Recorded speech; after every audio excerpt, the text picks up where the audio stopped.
Hey everyone, it's Jess Tomlinson here with a video for you today about why you should not, I repeat, not want to find and keep a man.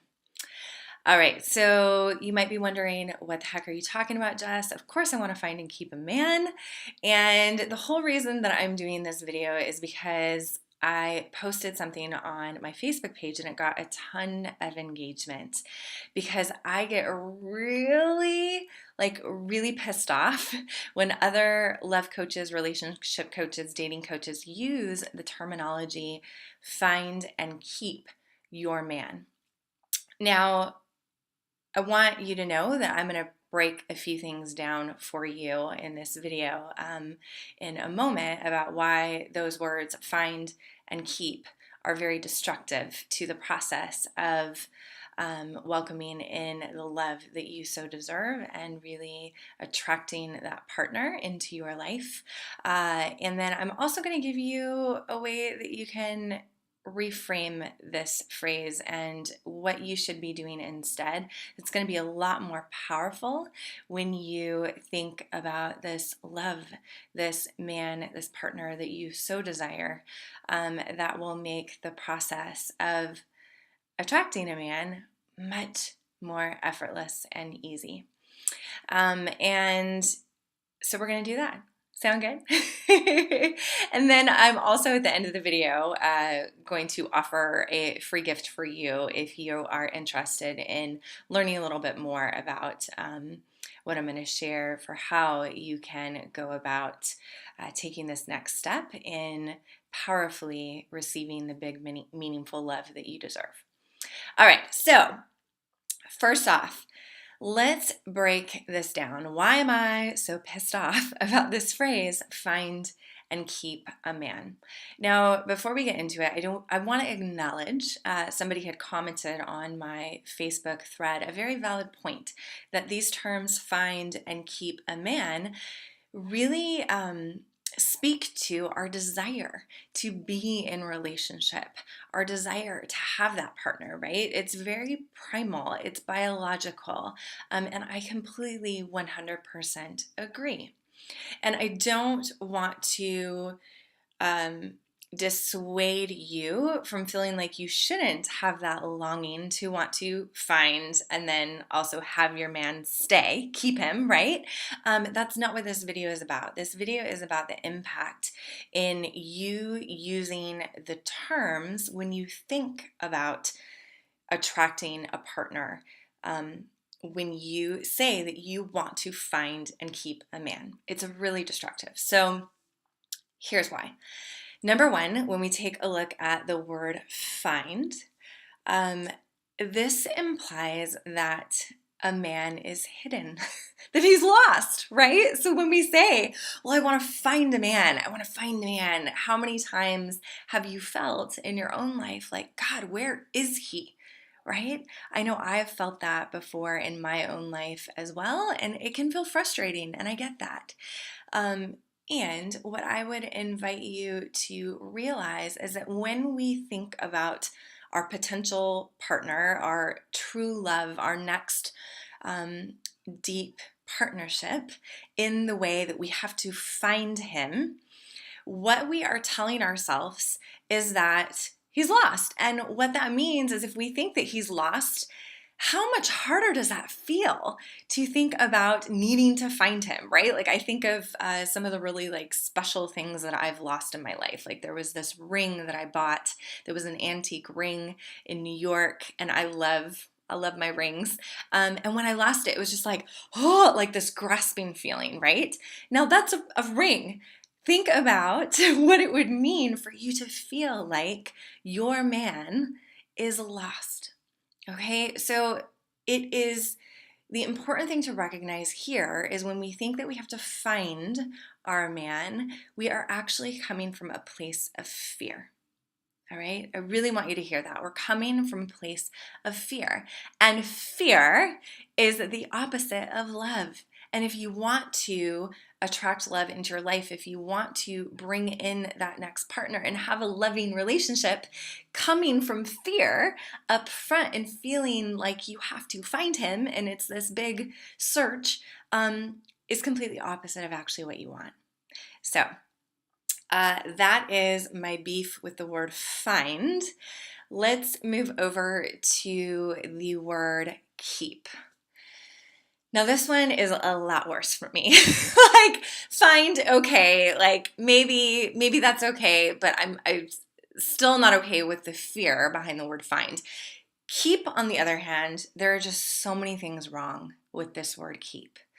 And I want to acknowledge that, of course, we don't want to be left. Of course, you want your partner, your man, your lover to stay. Gosh, that's definitely one of my biggest fears. Is I've had it happen many times in relationship where I'm in it and then they don't want to be in it anymore. But I still do. I've come from both sides, 50-50. For me, maybe for you, you've been in that place where it's like, yeah, he's been the one to leave every time. So I feel this need, maybe you feel this need to want to keep a man. Like, what can I do to keep him? So I just want to acknowledge that that's very real and true for many women, including myself. And when we say we want to keep him, what we're actually telling ourselves is that we need to do certain things. Essentially, we need to change ourselves in order for a man to stay. That by doing certain things, we will keep him. That he wouldn't inherently, the man who loves you unconditionally for who you are, wouldn't want to stay on his own. We got to lock him up in this little cage like he's an animal and keep him. All right.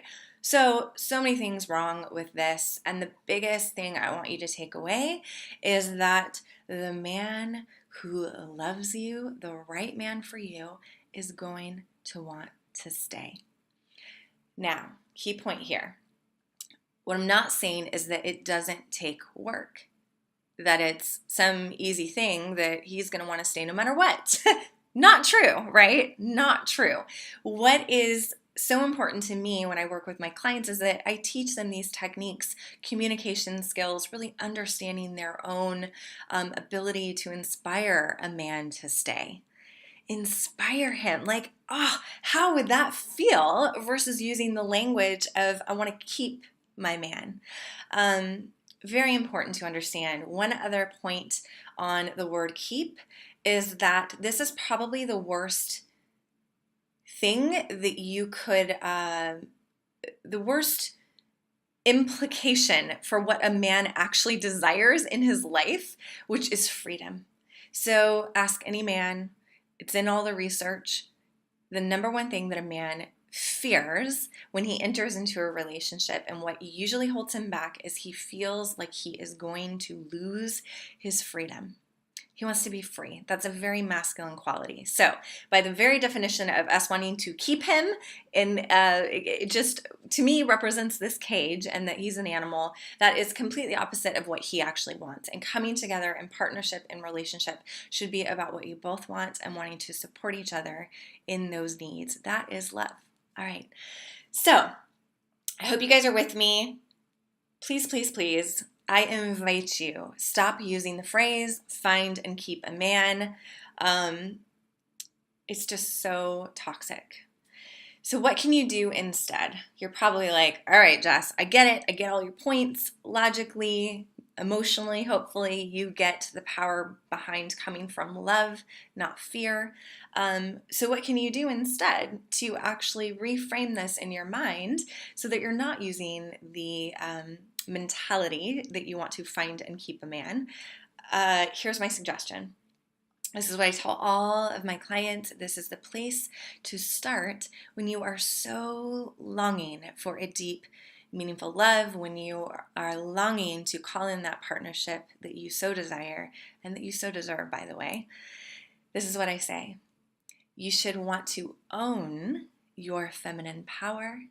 So these are your gifts as a woman, your confidence in yourself, your self-love, the way that you feel about yourself, which many of us women, most of us, are very detached from this full range of feminine power, which the way I describe feminine power is in 3 different archetypes: the playful child, the radiant rebel, and the sexy feminine. It's our full range, okay? So own your feminine power and attract the man who's going to fulfill your desires, the big, meaningful love you deserve. So by owning your feminine power, you will actually attract the big, meaningful love that you deserve. Again, this doesn't mean that there is not action. If you sit around all day and you say, hey, I'm owning my feminine power, I'm attracting the man that I deserve, that's a whole other topic around like attracting love that I could go off on as well. But today we're going to focus on you really getting to this place where you are owning your feminine gifts so that you can inspire a man to be attracted to you. And that it's more effortless. It's coming from a place of love where 2 people come together in this space where you can receive the big, meaningful love you deserve. So own your feminine power, attract the big, meaningful love, the man that you so deserve. All right, so that is my wisdom for you today. If you want to learn more about how you can actually own this feminine power, I have a really fun quiz for you to take. It's completely free. You can go to jesstomlinson.com/archetype, and you get to find out, are you predominantly the radiant rebel, the sexy feminine, or the playful child? And then you can also discover, you'll receive 3 audios that dive deep. I provide you lots of information on how you can even more fully embrace these feminine powers within you to inspire a man to enter into a big, meaningful love relationship if it's right for both of you. All right, I hope you guys enjoyed this video. Share it with your friends if you found it helpful. And I look forward to seeing you over at jesstomlinson.com. See you later, guys.